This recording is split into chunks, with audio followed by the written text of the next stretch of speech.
Welcome back to my channel. இன்றைக்கி day 2 26 November. Cardio காலையிலே பண்ணலான்னு பார்த்தேன். அதுக்குள்ளே ஒரு சின்ன வேலை, கோயம்புத்தூர் வரைக்கும் போகணும். ஒரு பப்பி எடுக்க போகணும். அது என்ன கண்டிஷன் இருக்குதுன்னு தெரில, கவலைக்கிடமாக தான் இருக்குது. அதை எட்டு வந்து ரெக்கவரி பண்ணி ரெடி பண்ணி கொண்டு போகணும். பார்ப்போம் அது எப்படி இருக்குன்னு. போனதுக்கப்புறம் தான் தெரியாது என்ன கண்டிஷனில் இருக்குன்னு. கொஞ்சம் பயமாக தான் இருக்குது. ஆல்ரெடி நிறையா அடி வாங்கிட்டேன் பப்பியில். நிறையா இறந்துருக்கு 2-3 பப்பி என்னோடது. அதனால் பயமாக இருக்குது. போய் மறுபடியும் அதே மாதிரி எடுத்து ரெக்கவரி ஆகுமா ஆகாதான்னு ஹோப் போய் பார்க்குறதா தான் தெரியும். கொஞ்சம் சர்க்காக இருக்குது. அப்புறம் பப்பினா நாய்க்குட்டி எடுத்துகிட்டு வரணும். வந்துட்டு ஹாஸ்பிட்டல் போய்ட்டுலாம் பார்த்துட்டு ரூம் போயிட்டு வைக்கணும். ரூமில் விடுவாங்களான்னு தெரில. 4 to 5 days மட்டும் வச்சுட்டு அதுக்கப்புறம் வீட்டுக்கு கொண்டு போயிடுவேன். இப்படி இருக்குது என்னென்னு கண்டிஷன் பார்த்து தான். ஏன்னா வீட்டில் கொண்டு போனால் அவங்கள கஷ்டப்படுத்திட்டு கிடப்பேன் கொண்டு போய் வச்சுட்டு. அதனால தான் நான் இங்கேயே ரூமில் வச்சு பார்க்கலான் இருக்கேன். பார்த்துட்டு வந்து ஈவினிங் ஒர்க் அவுட் ஸ்டார்ட் பண்ணுவேன். ஓகே, வெயிட் இறங்கிடுச்சு. ஒரு சீக்கிரம் ட்ராப் ஆகுது. ஒரு 1 கிலோலாம் சீக்கிரம் ட்ராப் ஆகிடுச்சு. நல்லாவே ட்ராப் ஆகுது. சேஞ்சஸ் தெரியுது. ஓகே, சரி, ஓகே. நான் அப்படியே போயிட்டு கோயம்புத்தூர் போயிட்டு வந்துட்டு அதுக்கப்புறம் vlog கண்டினியூ பண்ணுறேன். பாய். ஃபைனலி இதோ வந்தாச்சு. டோனி எப்படா இருக்க? கன்னி அம்மா கொடுக்க வர அங்கே ஒரு ஃபீமேலு அதுக்குள்ள ஒன்று. அநேகமாக அந்த குட்டி தான் எடுக்க போகிறோன்னு நினைக்கிறேன். இது வந்து அப்போ அதுக்கு அதோட அப்பா வந்தான். அதுதான் அம்மா சரியில்லைங்க, ஏதோ கடிச்சு பொண்ணு போடுச்சு குட்டி. இதில் அங்கே ஒரு குட்டி, அந்த குட்டி பாப்பா என்னதான். டோனி,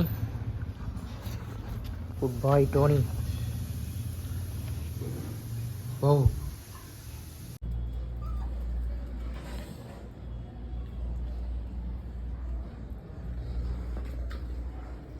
ஏன்டா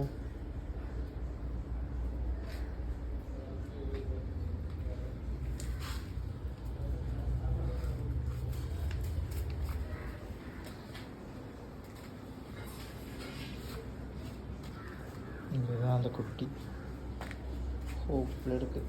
பார்ப்போம். ஃபஸ்ட்டு வந்தோடனே வந்த இடம் ஹாஸ்பிட்டல் தான். ரீவால்வ் பண்ணியாச்சு. ஏய் பாரு, கண்டிஷன் சும்மா டாப்பாக இருக்காரு. மோசமாக. இப்படி மெடிசன் வாங்கி கிளம்ப போகிறோம். போயிட்டு பப்பி ஹாஸ்பிட்டல் காமிச்சிட்டு வந்தாச்சு. பேட் கண்டிஷனில் தான் எடுத்து வந்திருக்கேன். பார்ப்போம், 3 daysக்கு அப்புறம் தான் தெரியும் அதோட என்ன ரிசல்ட் என்னன்னு. இன்னும் எதுவும் சாப்பிடல மீல் நான்.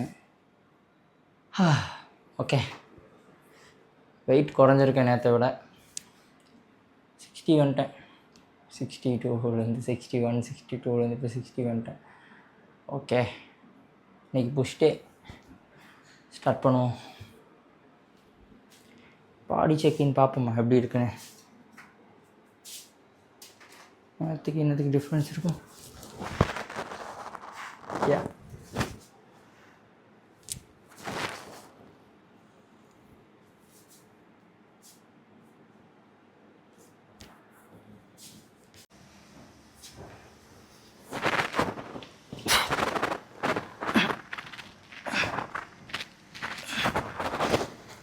இன்னும் ஒன்றுமே போக மாட்டேங்குது. ரொம்ப தள்ளாடுது.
இப்படி சரண் வந்துட்டான் வீடியோக்குள்ளே.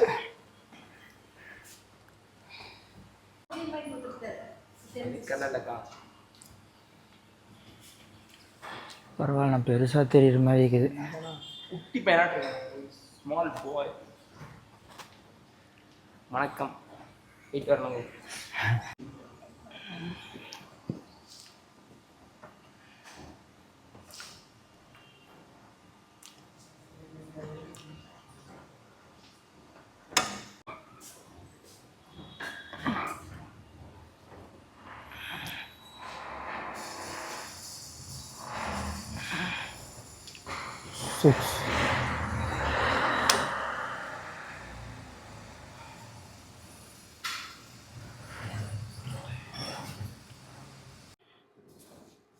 அவ்வளோதான், ஒர்க் அவுட் முடிஞ்சு. சீக்கிரமாக முடிச்சிட்டேன். இதை விட வேகமாக முடிக்க முடியாது, அந்தளவுக்கு வேகம்.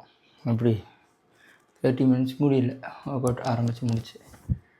அது வெளியே போனங்காட்டிக்கு ஒரே ஃபுட்டு சமைக்க வேலை, மீல் எதுவுமே குக் பண்ணல. நீ அது பண்ணணும், அதனாலே பண்ணுறக்கு ஒரு மாதிரி இருந்துச்சு. அடுத்த புஷ்டியில் நல்லா பண்ணுவோம். ஸோ இப்போ ஒரு போஸிங் பண்ணுவோம்.